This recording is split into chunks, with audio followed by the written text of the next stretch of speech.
lang yung pabuka. Tapos ito naman, Guys, wow, mother plant ng variegated. Dito ka kumukuha ng mga pang-grap. Oh, ang ganda. Anong kulay ng bulaklak nitong variegated? Pink. Pink din ang kulay ng mga ganda. Oh, ito red, Carmela. Ang gaganda ng mga pangalan nila, no? So, mga ilang varieties na yan. Marami na yan, no? Mga 50 na mahigit yung mga varieties mo dito, no? Ito yung So, mga 8-in-1. ay, ito 8-in-1. Ay, meron din palang ganito, no? Sa isang puno, marami kang magagawang grafting. Dahil bawat isang isang pinakasanga niya, ginagraft nyo. Isang variety QCR, beauty. Ito, 8 to. So, ayan, pwede ka nang kumuha dyan, ano? So, ito ang price range, iba-iba, no? 250 to 500, ganon. Ang mga price. Ay, yung mga mother hindi to binibenta kasi dyan kinukuha yung mga talagang ginagrap mo, no? So, pakitaan natin siguro sila ng pag-grap, ano? Paano ba to alagaan yung mga adenium? Yung dilig niya, Siguro mga 3 times a week. 3 times a week. At ina-apply din dyan yung ano, no? Yung kapag tuyo na yung soil, tsaka yung ano. So, every other day siguro. NWS kung po pwede. Tapos yung kanyang potting mix nakita natin, parang ano lang, no? Fast draining. Itong bulok na ipa, tsaka loam soil. Pwede siguro dito, no? Maganda siya. O, tingnan nyo. Buhaghag yung mga lupa niya. Tapos, ito gusto ba ng araw? Araw to, no? Kasi, oo, no? Kasi, ito tampak na tampak po yung ano namin, eh. May puno siya, pero dito sa side na to, wala talaga. As in, kailangan siguro niya talaga ng araw, ano?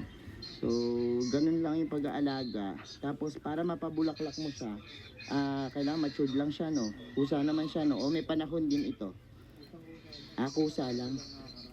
So, lagi lang naaarawan. Pag kailangan niya talaga ng araw para talagang mabigyan siya ng enough na sunlight, eh mag-aano siya, magbubulong siya katulad nito. Oh. Napakaganda nitong isa na to. Anyways, ngayon siguro pakitaan natin sila ng pag-grap, no? Tingnan natin kung paano mag-grap. Saan tayo? Pupunta tayo dun sa ating garden, ha, at titingnan natin kung paano mag-grap, okay? So ayan, bago tayo pumunta dun sa ating area kung saan tayo mag-grap, magkukuha muna tayo ng yan, sayon ba to? Itong pinaka-itaas natin. So, ano yung kukuhanin mo dyan ito? Yan, yun. Yun yung napili ni Tuti. Magulang na. Makikita mo yung mga mata na yan. Yan makikita. Kailangan magulang na bago siya i-grap. O sige, kuha tayo. Kailangan magulang na siya bago i-grap. Oo. So ayan. So ito yung i-grap natin ngayon. Ano pangalan nito? Romantic feeling. Romantic feeling. Wow. Kala ko romantic baboy. Romantic feeling. Parang pagkain na kagad nasa isip, ano. O sige, eto na. Dali na natin dun sa area kung saan tayo mag-grap, okay? So ayan na, magsisimula na tayo ng pag-grap dito ng adenium. And eto live na live tayo tutorial with ayan, Aaron Jan Santiago kay Tute. Sige, eto yung kahit anong normal lang na adenium yung ating rootstock, ano. Tapos ayan, ika-cut na niya. Sige, cut mo na. Kailangan naka-disinfect yung inyong blade. Ayan. So titingnan mo, meron pa rin. Merong siyang black dapat ano yan. Kailangan Mawala yung pinaka-black. Ayan, malinis na ha. Puting-puti siya. Pag Tapos meron malinis siyang na malinis na, isa pa. isa pa. So isa pa, dalawa. So yan, okay. So ayun, parang may growth circle din siya. Parang mga cactus din, no? May growth circle siya din sa kanyang pinaka gitna. Kaya makikita nyo rin siya. So ayun, ito na yung sayon, yung kanina kinuha natin. Sige. Putulin mo ng isa. Putulin ng isa. Tapos tandaan, dapat kailangan merong mga mata. Kailangan may mata. So yung mata na yan, yun yung tinatawag na node siguro. Kasi yan, tingnan mo. Yan.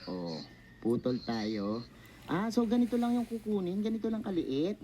Ang galing naman. Napakaliit lang pala. Kailangan may nodes.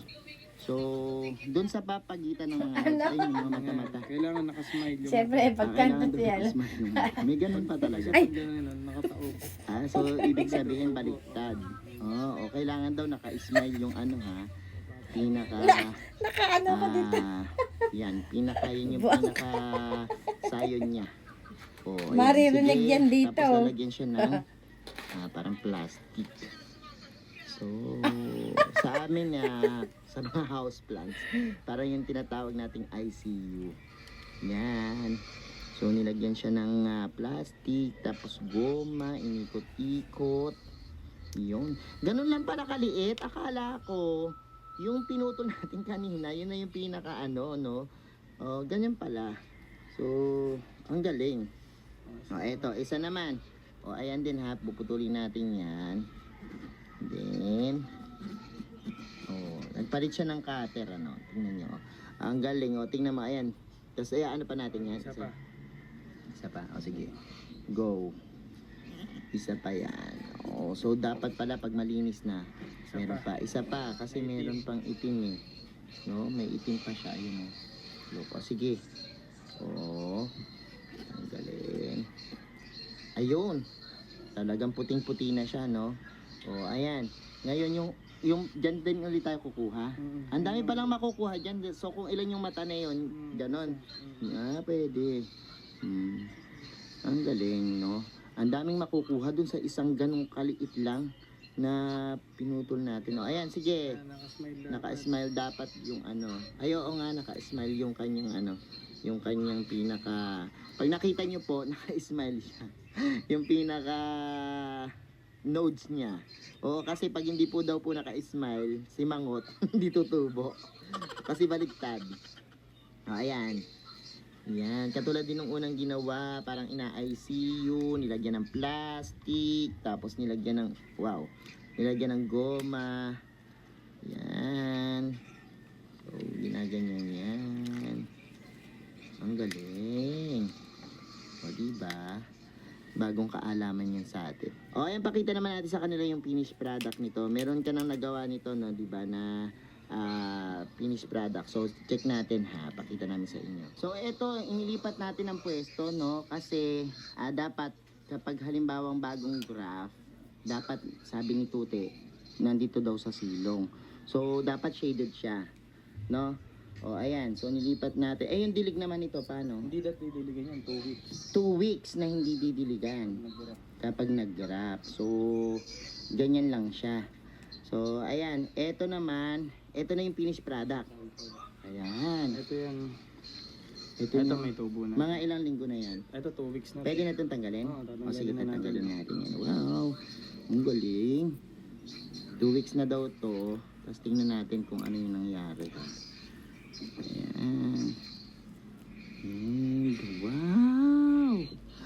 Ayan na siya. Oy. Tama, meron ng tubo. Ang ganda.